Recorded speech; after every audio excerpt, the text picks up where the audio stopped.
It's Easter Monday. Happy holidays to you. Business as usual for some, but others, not. But you're watching Business Edge on News Central Television. Welcome. I am Joanna Mustafa.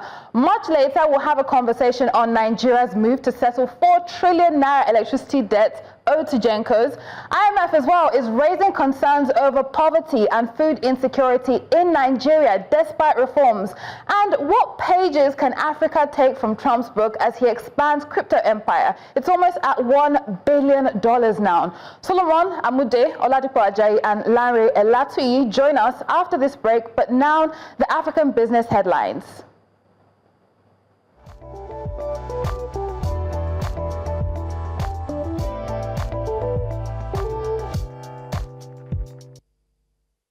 Nigeria's federal government is in talks with commercial banks and investors to raise $23.2 billion for universal electricity access over the next 5 to 10 years. Their goal is to reach 120 million Nigerians across 22 million households.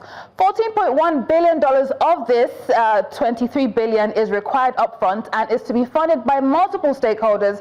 How would the money be spent? $5.5 billion is for grid expansion, $11.1 billion for solar home systems, and $6.6 billion for mini grids. The Rural Electrification Agency has come out to confirm that FCMB and Stanbic IBTC have each pledged $100 million. While talks are still on with other banks, the REA also expects support from development partners and government funds to complement private sector investments in this ambitious power overhaul.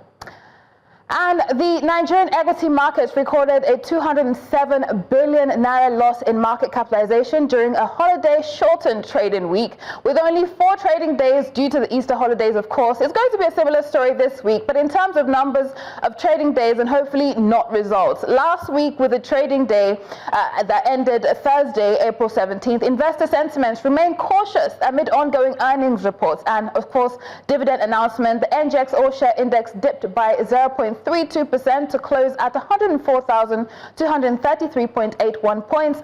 Market capitalization fell from 65.706 trillion naira to 65.499 trillion naira.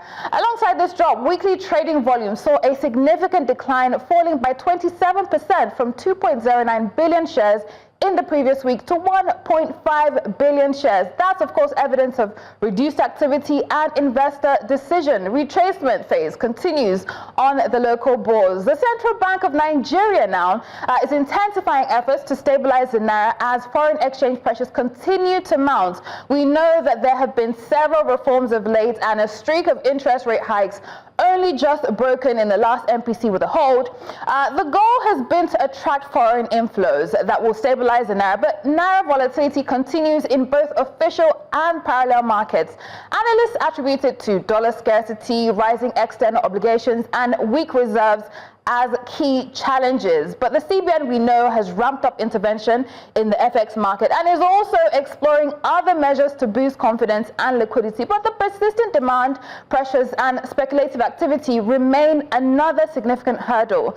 The question is, how sustainable is Nigeria's exchange rates management strategy? I can't answer that question, but after this break, we will be talking about something that is clearly unsustainable, which is Nigeria's 4 trillion electricity debt owed to GenCos.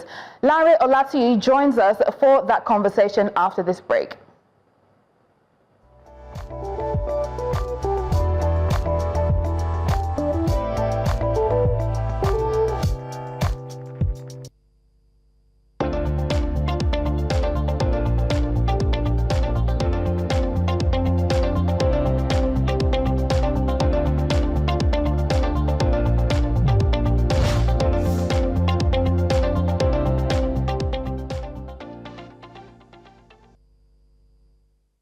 You're still watching Business Edge. I am Joanna Mustafa. Nigeria's federal government is working to settle the over 4 trillion naira debt owed to power generation companies for electricity supplied to the national grid. Bolaji Tunji, media aide to the Minister of Power, confirmed that discussions are ongoing with the Ministry of Finance to address the issue. GenCos have warned that the unpaid debt threaten their operations and the country's electricity supply.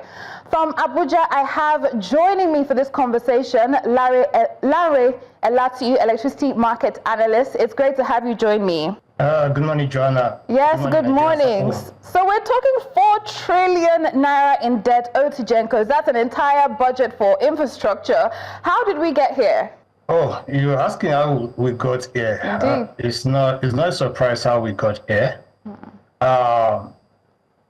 If you look at after privatization and the power sector was partially liberalized, a special purpose vehicle called MBET was established to be the broker between the GenCos and the DISCOs.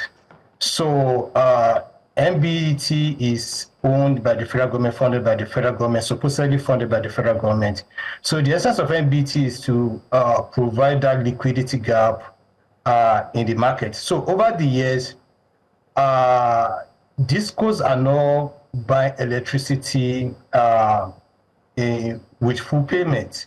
So they get electricity through their vested contracts, and whatever they collect at the end of the month, that's what they remit. So over the years, this debt has been piling up. If you look at the cost of generation, cost of transmission, cost of distribution, everything that makes up our end users tariff, by policy, government did not allow full implementation of this cost reflective tariff. So there's something called tariff shortfall, which is supposed to come in the form of subsidy. And this subsidy is not cash backed.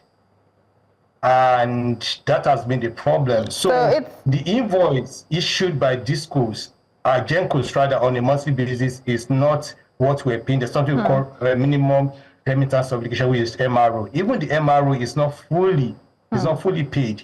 So there's some level of subsidy going on there. Yes. So because of this subsidy is not cash back. For instance, last year the subsidy burden was about 3 trillion naira. Then what was provided for as subsidy was 450 billion naira. But unfortunately for 2024, the 450 billion naira provided in the budget in 2024 was spent to cover the subsidy for 2023. So the subsidy gap for this 2024 is still there. The one in 2025 is still there. So is this subsidy and the illiquidity in the market that has made this indebtedness to the GenCos to be this much? Right. So that's how we got here. Right. So I mean, it's from the DISCOs, it's from the GenCos, and it's all that subsidy elements in there. But the question is, they're privatized. We've said the government has no business in business, and GenCos, DISCOs, they're all privatized, and they're still having these financial straits. And you've highlighted that it's due to subsidy. How is this affecting the whole value chain, the whole power supply value chain as a whole, and obviously the end consumers?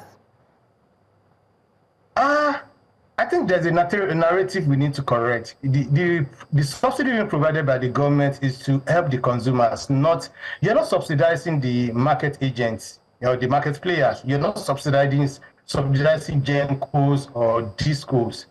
You're subsidizing tariff. The subsidy is affecting the GenCos and the DISCOs, right? From what you said.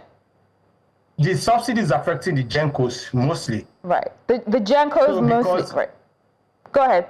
Yeah, because if you look at the minimum remittance obligations, so why other payments are to be made, the MOBO,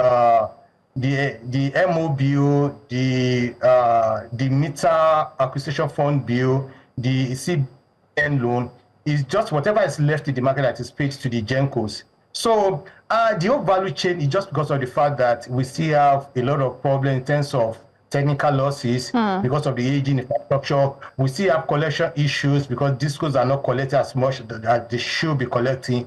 We still have issues of energy theft because a lot of customers are stealing energy. Then we still have issues of around billing efficiency of the DISCOs. So if you look at the industry aggregate, aggregate commercial and technical loss is almost about 48%. Yeah. So the whole industry is being impacted by that. There are a plethora of issues that you have highlighted, but let's say the government is to stage an intervention, as which is the key headline for this story. What key initiatives do they need to take to intervene in that sector? Depending on how much fund is available to the government. So for this year, it's about 900 billion naira in subsidy provision. So is that 900 billion naira even available right now? Is it cash backed? So if for the subsidy for this year, I'm not sure anything reasonable is going to be done. Unless federal government goes and looks for money elsewhere to provide for this for this intervention. Not forgetting the fact that years back we have 700 billion, another 600 billion, and it's still part of the end users tariff we're still paying back. So the only thing probably to relieve government of this body is if all customers are charged cost-reflective tariff. Then we saw the pushbacks when the people under Band 8 were asked to pay cost-reflective tariff. So I don't know how government really wants to provide for that. We'll see the strategy that they're going. We'll see the strategy that they're going to implement. Thank you very much, Lanre Elatuyi, the electricity market analyst, who just joined us for that conversation. Stay with us. After the break, we'll be talking IMF raising concerns over poverty and insecurity in Nigeria. Oladipo Ajayi will join us. Stay tuned.